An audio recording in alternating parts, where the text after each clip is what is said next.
Everyone, I'm Majiin, and welcome back to World Tour Weekly, your one-stop shop for all competitive flesh and blood news. We are deep into Compendium spoilers with the world premiere in London happening this weekend, and we have the final results for the Road to Nationals season. Lots and lots to talk about today, so let's get right into it. Starting with the reveals. A few days ago, the entire suite of commons and rares from Compendium of Rathe were revealed so players could properly prepare for the Silver Age calling in London this weekend. I'm really hoping that someone figures out how to make a pretty good Acilio deck in the format, because I would love to see cards like Painful Premonition and Glyph Power Spell in action.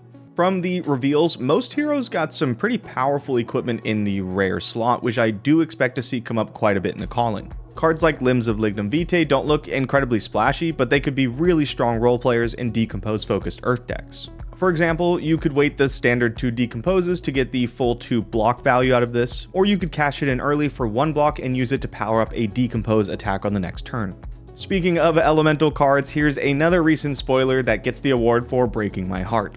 Sigil of Voltaris is the perfect card for Acilio. When I saw this card, I thought surely this must be too good to be true. And it was. Because this beautiful lightning sigil that does arcane damage is a Runeblade card. A lot of the cards that have been revealed in the set give you some pretty interesting play lines for decks that didn't really exist before. For example, cards like Ion Charge gives you a way to supercharge long strings of lightning attacks with Go Again. I could see this being really good in a deck like Aurora, for example. If you're as excited as I am about the new set and the new format, make sure to check out the live stream for the world premiere in London this weekend. I'll definitely be watching it, so you might see me pop up in chat. We also have a couple more exciting things regarding the format that are coming up pretty soon, starting with the Silver Age pre-constructed decks. I was talking to my brothers and a couple of friends about trying the game since it seemed like the Silver Age precons were the perfect place to jump in. Something I hadn't noticed until I was talking to them about it is that every single class is represented in the precons. This made for a really nice way for me to introduce them to all of the cool options they have. Obviously, I shamed them terribly for even suggesting that any deck but the wizard one could be the right choice. It's the only card game I've ever played where playing as the wizard makes me feel like the wizard, you know what I mean? And I love the idea of showing up to a store and showing a newer player all of these cool classes that they could play.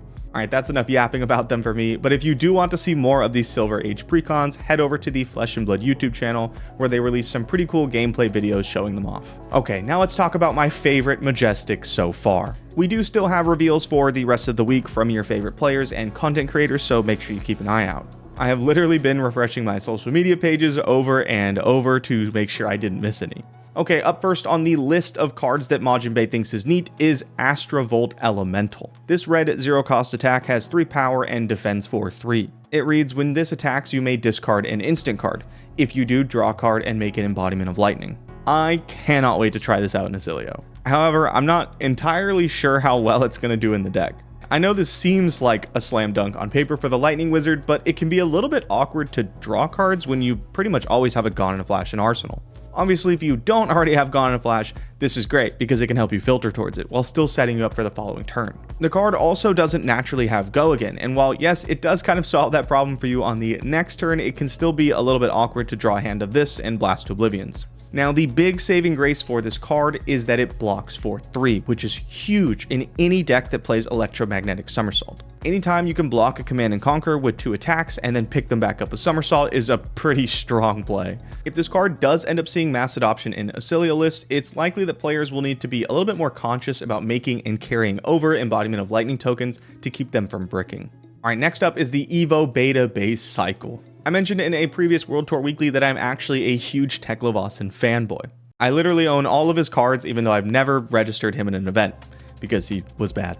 But that might change now because I feel like this base Evo cycle is really going to do some tremendously powerful things for the hero. If somehow you aren't intimately familiar with Teklevossen, we'll do a quick summary. The deck revolves a lot around the Steel Soul cycle of Evos. Getting these out not only gives you extra block value in your armor, but also powers up cards with Evo Upgrade, very important for the deck. The issue is that they cost 4, requiring you to pitch 2 cards to get them out. This isn't exactly great for value or tempo. This is where the new beta base cycle comes in. If you can land one of these bad boys into play, which shouldn't be difficult because Teklevossen's ability lets you play them at instant speed, then the Steel Soul equipment only requires 1 blue to play. And those equipment don't just say Battle Worn 3. No. These cards have text. Using Steel Soul Memory as an example, when you transform from Beta Base Head into Steel Soul Memory, its ability activates, giving you +1 intellect for the next turn. If you then play another Beta Base Head on top of it later into the game, this ability triggers again. I could see this grinding out some insane value deep into the game. The last one I wanted to highlight for this video is Leave 'em Speechless, which has some pretty horrifying art. It's probably exactly how I'll feel though when my Lyeth opponent plays this in response to my Acilio combo turn and name's gone in a flash. I am not looking forward to getting blown out by this guy. It will, in fact, leave me speechless. At this point, unfortunately, I have to stop talking about spoilers because we could really be here all day. Instead, let's move on to recent tournaments in today's Metagame Minute.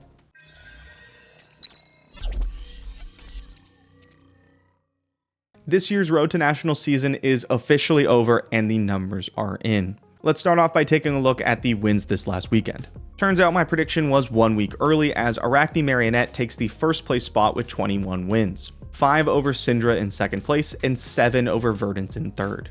I'm super surprised to see Syndra as the second best deck of the weekend, especially after the bans. I really thought that the loss of Brand with Cinderclaw would make matchups like Marionette and Verdance much more difficult because it wouldn't have quite as much consistency, but clearly I was mistaken. Looking further down the list, we see that KO Armed and Dangerous and Gravy Bones also had good weekends again. When we move over to the overall results, we see that Verdance just barely squeaked out Arachne Marionette to secure the first place spot. It is such a bittersweet thing to see the hero you love do well at events. Obviously, I want to root for them, but not so much that they hit Living Legend. It's a complicated feeling. Now, I'm not surprised in the slightest to see Marionette in second place. This hero has absolutely been carving people up left and right. After a large drop off from our top 2, we have the rest of the regular suspects in Gravy Bones, KO Armed and Dangerous, Syndra, Florian, Kasai, and Acilio. Obviously, Florian would have been much higher had he not hit Living Legend halfway through the season, but still a really strong showing. All in all, it felt to me like a very successful Road to Nationals season. Alright, with that in the books, let's talk about the final Battle Hardened tournaments in today's weekend winners.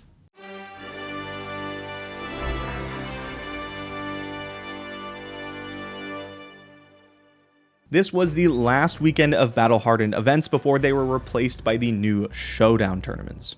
And what a great way for Battle Hardens to go, with some absolute killers taking them down. At Battle Hardened Bangkok, Justin Koo took his signature hero Gravy Bones to a first place finish. And over at Battle Hardened Rio de Janeiro, Jacob Clemens was crowned champion piloting Arachne Marionette. Congratulations once again to our weekend winners. Now, spoiler season is always one of my favorite times to be a Flesh and Blood player, but we have so many other things to look forward to as well. I did mention the world premiere in London this weekend, but what I didn't mention is that this is going to be the first ever event showcasing the new tournament pack. We still have absolutely no idea what's in them, but in the recent dev talk, James White seemed pretty excited about them. And if James White is excited about stuff, so am I. The following weekend, we have Calling San Diego, where I will be one of the casters, and it will once again be featuring a Silver Age Calling. And the week after that, ProQuest Las Vegas kicks off. Truly an exciting time to be a Flesh and Blood fan. Alright everyone, that's all I got for this episode. Thank you so much for watching. I'm Majiin, and I'll see you next time on World Tour Weekly.